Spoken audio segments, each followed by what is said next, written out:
Did you really say that Justice Kavanaugh was a morally bankrupt person?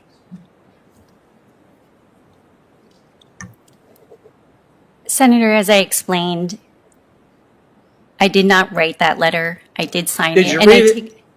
I read it quickly, yes. And you sir. signed it? Yes, sir. Oh, you But didn't sitting think here it would today- be public?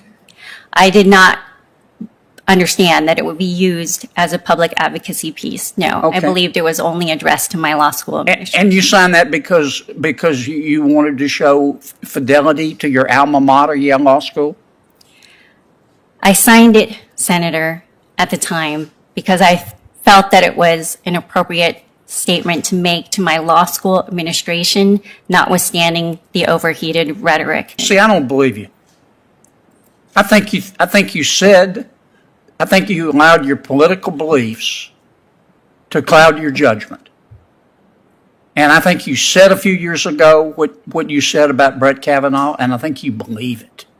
Today we're diving into an explosive Senate Judiciary Committee hearing that left everyone absolutely stunned. Senator John Kennedy didn't hold back as he grilled a Biden judicial nominee over a letter she signed. A letter filled with controversial rhetoric about Justice Brett Kavanaugh. Trust me, you don't want to miss a second of this one. Let's break it all down. The nominee, a respected lawyer with years of experience, was up for a lifetime appointment to the federal bench. But things quickly took a turn when Senator Kennedy brought up a controversial letter she signed a few years ago.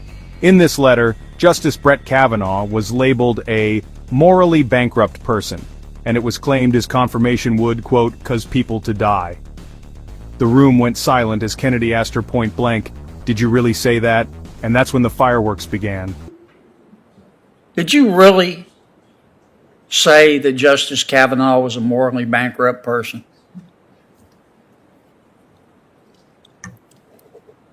Senator, as I explained, I did not write that letter. I did sign it. Did you and read it?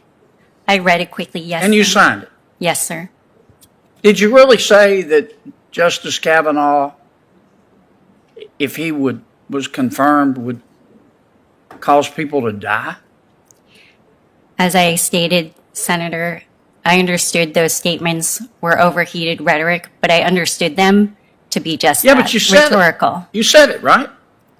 I did sign the letter, yes, Senator. Okay. Do you believe that Brett Kavanaugh is a morally bankrupt person?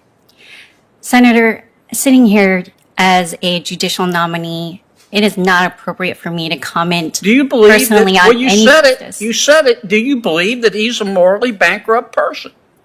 Senator, it is not appropriate for me Why to not? comment. You said it.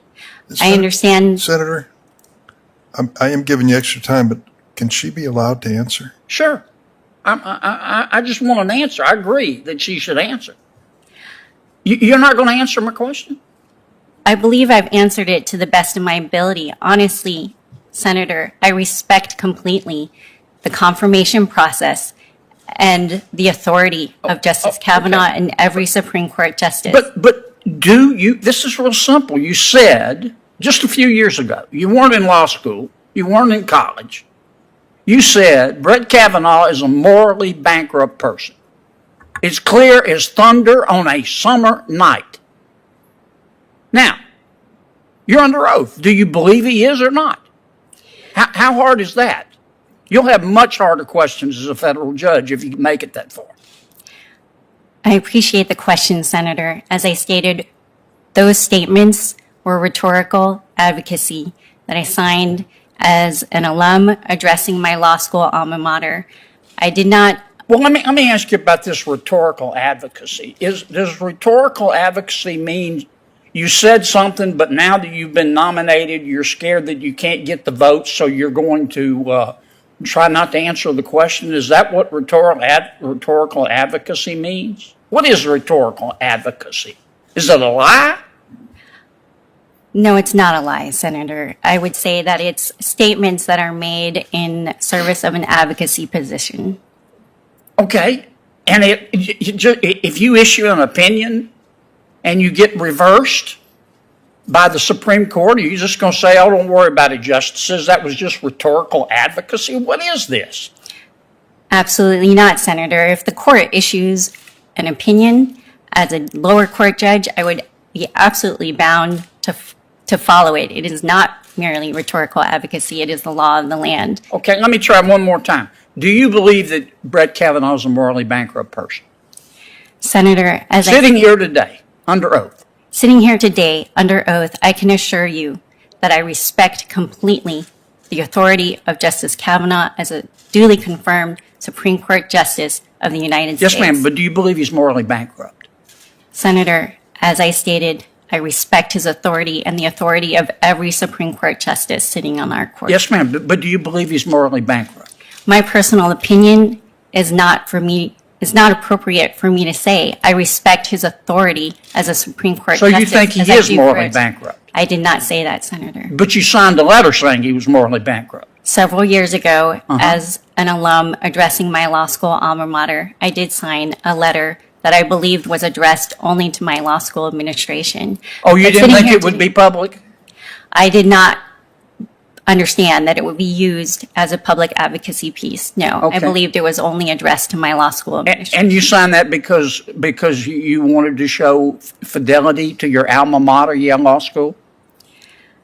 I signed it, Senator, at the time because I felt that it was an appropriate statement to make to my law school administration, notwithstanding the overheated rhetoric. But sitting here today as a judicial nominee, what I want to assure you is that as an advocate, as a litigator, as a neutral adjudicator, and as a judge, if confirmed, I would absolutely respect the authority of every Supreme Court justice and all of its precedents without reservation. See, I don't believe you. I think you allowed your political beliefs to cloud your judgment. And I think you said a few years ago what you said about Brett Kavanaugh, and I think you believe it. And I can't imagine what it's going to be like to be a litigant in front of you with that demonstration of lack of judicial temperament and judgment. How can a litigant possibly think that you're not going to act on personal beliefs if you were so intemperate to say something like this? So what's the takeaway here? This wasn't just a grilling, it was a referendum on whether personal beliefs should influence judicial decisions. Senator Kennedy raised tough questions about impartiality and accountability, and the nominee's responses left a lot of people scratching their heads. If you ask me, this hearing highlighted just how high the stakes are when it comes to lifetime judicial appointments. The courts aren't just about laws.